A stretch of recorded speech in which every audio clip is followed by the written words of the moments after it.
Hi guys, welcome to I Love a Shot. I'm Beth, I'm Tanya. and today we're gonna talk about Beyonce.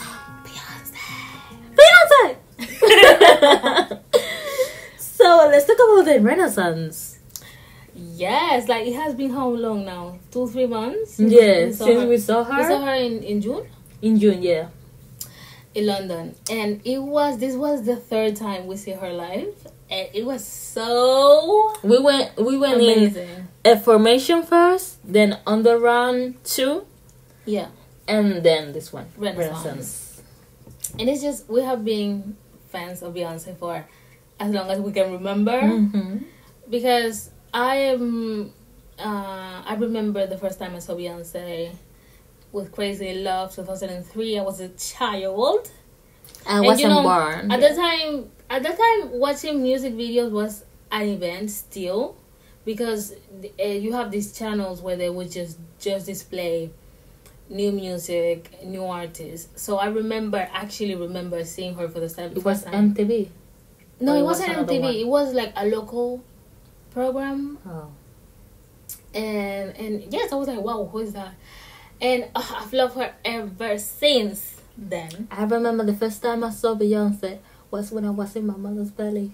And so it sings to me, because when Crazy Love come out, it was 2003, but Yes. what day?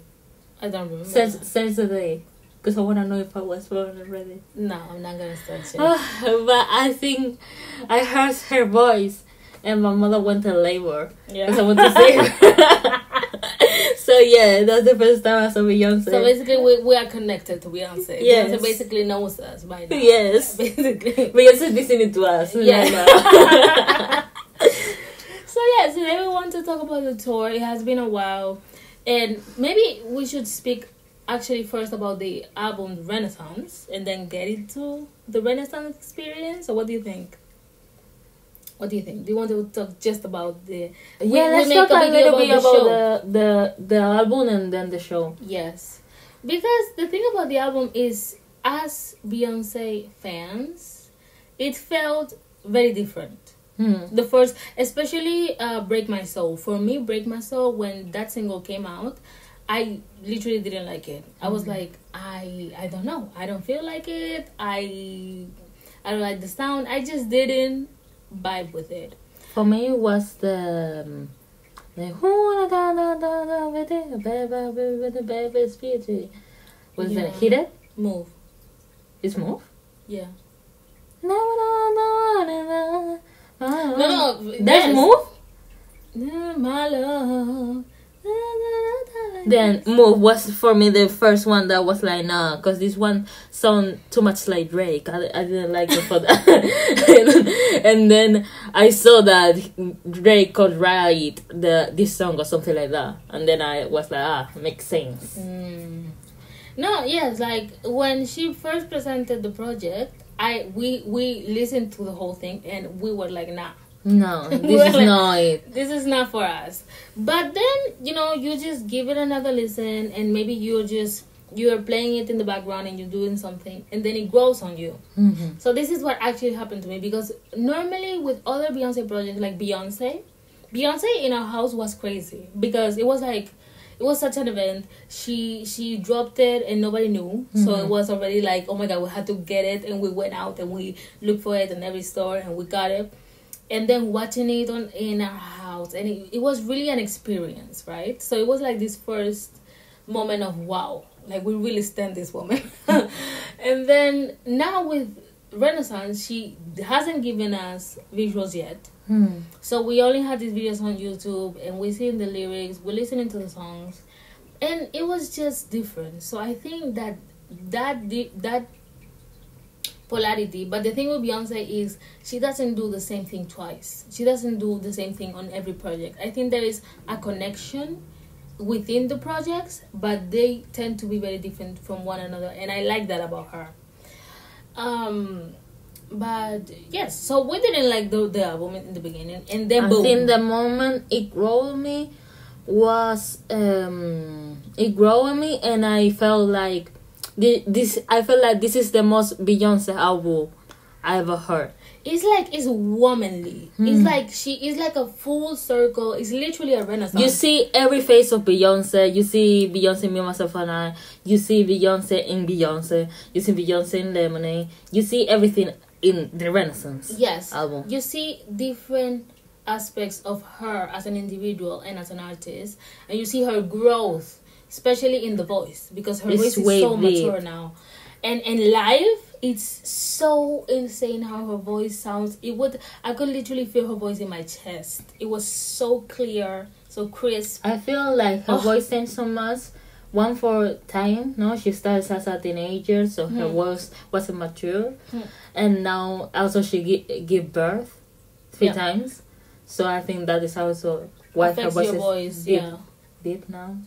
And also it's the fact that she has mastered her voice over time. Like Beyonce is very particular about the craft of music and vocals, and she's like her life. I don't remember hearing her on any live performance that I've seen of her sounding bad. I feel like she's very in control of her abilities with her voice. And if you look at any vocal coach, when they comment on her, would say the same. Yeah, they say that. They said she has such a control of her voice. She has mastered it. And it is very amazing to see how someone, over the years, this passion for the craft can transpire into the Renaissance and to the voice she has now. Because there are artists on her age that they are ready, like they are done with their voices. Yes. And I feel like her voice has so much color now. Yeah. It's transformed. It's Renaissance. She's really capable of anything with her voice right now. That is what's so amazing about that. And also when it comes to production of the album, to the vision behind the album, I feel like it feels very genuine to where she is right now as an artist. Like I feel like she, on every stage of every project she has done, she gives her all. But on this project it feels different because it feels like she genuinely 100% was like, I want to do this. Like she has monopolized this this project. Is entirely her at this stage of her life. You know, so her wanting to give back to her fandom, which for the most part is queer. I mean, no, I don't know if for the most part, but her very core fan base, woman and queer. Yes, woman and queer. And I feel that she's giving back. It feels very like a gratitude project. Like I've reached a point in my career when I can actually not only give you hits and give you all these artificiality, I can actually give you something that is from you to you, basically. So her going back to bal culture, to something that her uncle introduced her to, and something that she's giving back to her uncle as well. And just being in the concert, and you could feel how she was really humbled by the reception of the crowd and her achievement to get there. Because she has been selling out stadiums with this tour, and she has making so much money with it.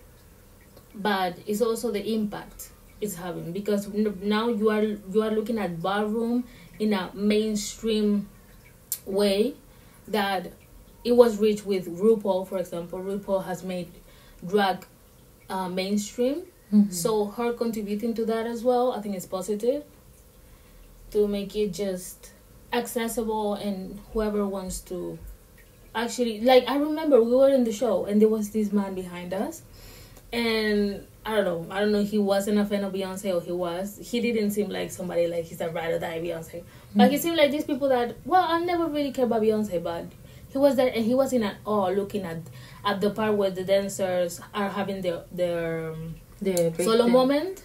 Yes, and that man said, wow, that was very good. And he was literally like he had never seen something like that. So that's what I feel like it's so impactful to bring it into the mainstream and let people that maybe never knew about ballroom to be introduced to it, and maybe, you know, let them discover it on their own after that. Yeah, so yeah, like it's a very beautiful project in that sense. So maybe now we can actually talk about the actual show, because that's what we're here about. And let's talk about the beginning, because I feel like the beginning of the show is bringing a lot of, it's very polarizing. Like there's people that truly understand, especially people that are fans from a long time and have seen this growth, and people that maybe don't really know what there are people that didn't feel the fact that she starts with so many ballads. Exactly. They're like, well, it's a bit boring. We expect her to come and go big, you know, in the beginning. And for me, and I talk about this in that article I wrote about the show. If you're listening and you want to read it, it's on the Music Journal #1.com. We will link it. Yes. And I was mentioning that the fact that she goes back to Dangerously in Love, she goes back to her beginnings, is part of the Renaissance aspect. It's part of, let's go back to go forward and reinvent with this moment, and also pay homage to who I was as a soloist, as a new artist, you know. And you can hear that growth we were talking about in her voice. Like if you hear a Dangerously Love live version of her in the beginning of her career and the one she did now, it's just, you can hear how grand her voice is now. So yeah, I think it was a good entrance, but I understand. I feel like the entrance feels like a really like a spiritual entrance, like a spiritual experience in general, the concert. But starting like that, everybody starts crying. Yes, you can see in any TikTok I saw, everybody was crying. I was emotional when she was crying. Yes. And that big, I was really close to the screen, to the volume, the altavoces. Speakers. I was really close to the speakers, and I could feel her voice in my chest. Yeah, I could. I wasn't close to the speakers, and I could feel it too. I was like way in the back, and yes, it was just such an emotional beginning, but it was necessary. I feel like it works. I understand why it starts like that, but you know, to each their own. And then you go back to how Beyonce is very like a student of this craft as well, because she goes back and she's not only paying homage to Tina Turner, but also she sings Mary J. Blige, and she gives her own style and her own sound, but it's like she's giving back to what has contributed to her as an artist. And she always does these things. She always references other artists. In that, there's this very beautiful concert she did. It was like a private concert in Las Vegas, and there she did a rendition of Sweet Love by Anita Baker. So she mixed Sweet Dreams. Sing the song. What was it? How was it? Sweet Love, I feel no shame, I'm in love. And she mentions Anita in Break My Soul. Anita, I love you, boo. Oh, yeah. So yeah, she really looks up to people, legends that came before her, and she always finds a way to introduce them. And throughout the show, you can tell, because you can hear Michael Jackson, you can hear Prince, you can hear Donna Summer, you can just hear her influence.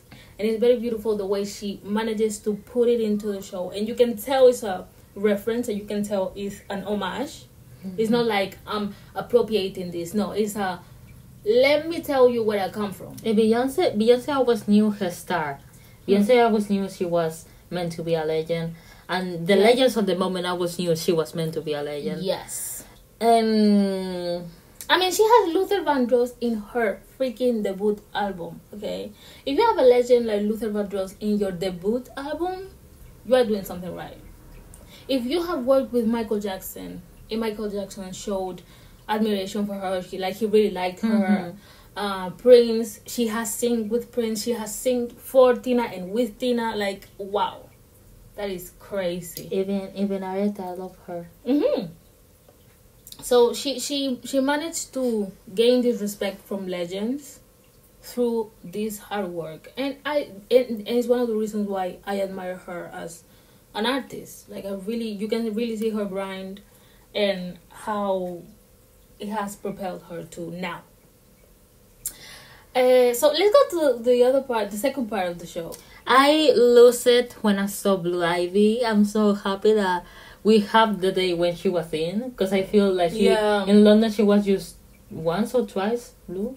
I'm not sure. Yeah, maybe. I don't remember now, but she was on a show, so that's good. So I was really excited. I love Power, all the dance, everything. And what else? I think there is a very interesting thing about not only these parts of having Blue Ivy inside of the show, having now Megan Thee Stallion was on the last show, or one of the few last shows. I just feel like the production of the show, visually, sonically, the interludes, the arrangement, the musical arrangement is so beautifully done. The band is live. She always has a live band. Mm-hmm.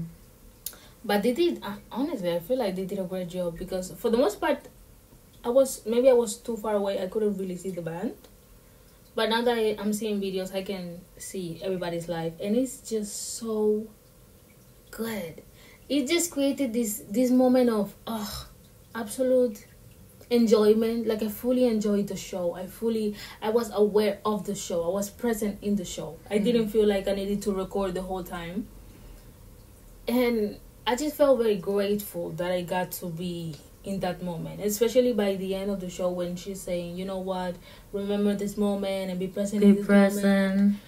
It was such I was an like, uplifting. yes, it was yes. It was an uplifting show. It was very uplifting. That's very beautiful about it. And I don't know what else. What was it? I love the ballroom break dance. Yes, let's talk about the dancers, because there was a lot of, pushback with the dancers, especially in the beginning of the show. People were like, well, we want the old dancers back because they were more clean with the movements, they were more in formation. And I really think that it was such a big production, and everything was so new that I didn't mind that in the beginning of the show everything wasn't squeaky clean. Because I feel like now that we got to the end of this leg of the tour, because we don't know if she's going to do more tour in the rest of the world. That is the rumor. I hope she does. But now that she's done, you could really see how they have cleaned up the entire show. Everybody is absolutely in it. In the Zoom. And they are all very young dancers. Like, most of them are in the beginning of their career. She's given the opportunity. Some of them are for their own ballrooms. Yes, like I think some of them belong to different houses in ballroom, so that's positive as well. Yes, and yeah, so I respect that. I respect the fact that all these people had this opportunity to really have a head start in their career this big. And there's also people that Beyonce has worked in the past with, like the twins. Like the twins, also. One of the dancers, the one that is blonde, she was. They are blonde, but I know which one you mean. The one he was on Freakum Dress. She was. Wasn't she a dancer leader like before as well with Ashley? Yes, Hannah. But no, I'm talking about this one. He choreographed a few things with her in the past. He was a part of Freakum Dress, but I don't remember his name now. But he has been knowing her for a very long time, basically. Yeah, I don't know. I just really like this show. And what else? For me, it's really funny seeing Beyonce flying around people. Like, she's having fun. She's having fun now. Because you can tell that over the past, I don't know, I mean, she has been singing for 20 years now. But you could tell that in the beginning it was about proving yourself, and then it became But you could tell she was nervous for this. Yeah. Because after the pandemic and everything, she was like really don't tell that she doesn't perform live somewhere. Because she did that thing in the Grammys for Serena Williams movie, and but that wasn't live. Yeah. Now her first, I feel like she was really pleased with her first concert of the Renaissance, because the audience wasn't giving. I don't remember what part of Europe it was, but the energy was really low. Yeah. So I felt like when she was more traveling in cause London and more Central Europe, Yeah. she was feeling more excited about the experience. I was being grateful to the audience to be loud, and yeah, you know. Yep. What else? I think what else is it to talk about now? About the songs. After I said Move wasn't my favorite one at first, because for me it didn't sound like Beyonce at first, but then it is my favorite now. Move, Yeah. Coffee on off the sofa, and For me, that's actually the songs that I liked in the beginning were the songs that were more, they sounded more like Beyonce for me. So like Plastic of the Sofa, or which one was it? Summer Renaissance, for example. They sounded like something that I would expect from her. And then, now that I think about it, I don't really listen to Plastic of the Sofa, but I love All Up in Your Mind or Energy. Those are my favorites right now. Energy as well. Yes, it's my favorite. So yeah, I don't know what else to say now. So that will be all, I think. There are a lot of dances that I like, but I don't remember their names. The dancer that dances with Blue, I like her. No, because now we're looking forward to the actual visuals. Yeah, we're looking Come forward out. for the visuals. The speculations are true, and it is a movie. So we will be in the cinema, we will be in the theaters. And also we have Act 2 and 3 that is supposed to come out. We don't know what Act 2 and 3 Why is. do you think the movie is gonna look like? Because I was telling her it will look something similar to Coachella, but you were saying before she doesn't do the same thing twice. I feel, So, yes, how do I you feel feel? like it will look more cinematic than Coachella. Mm-hmm. Because Coachella feels like you are watching a Glastonbury show, you know, like a recap of a Glastonbury, like a show. But and it was telling a story. All the shows tell a story, but I feel like this one, because he's putting it on actual cinema, it will be more cinematic. It will take you through a journey in a sense. It definitely will be different, in my opinion. And also, when it comes to Act 2 and Act 3, I don't know what Do to you expect. think it's gonna be country?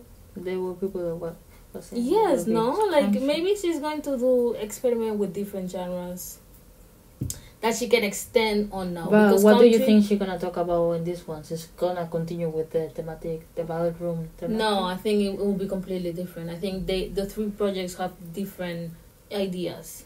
Okay. Because what would be interesting about her doing ballroom again? I think every project has a different universe, basically. So if Act 2 is country, then maybe Act 3 is Blues. rock, jazz. I don't know. You will see. Well, thank you guys for listening to us. I hope you like this podcast. We love to talk about Beyonce, so we'll probably do more in the future. Something you wanna add, Tanya? Nope. Then thank you. See you guys. Mwah. Bye.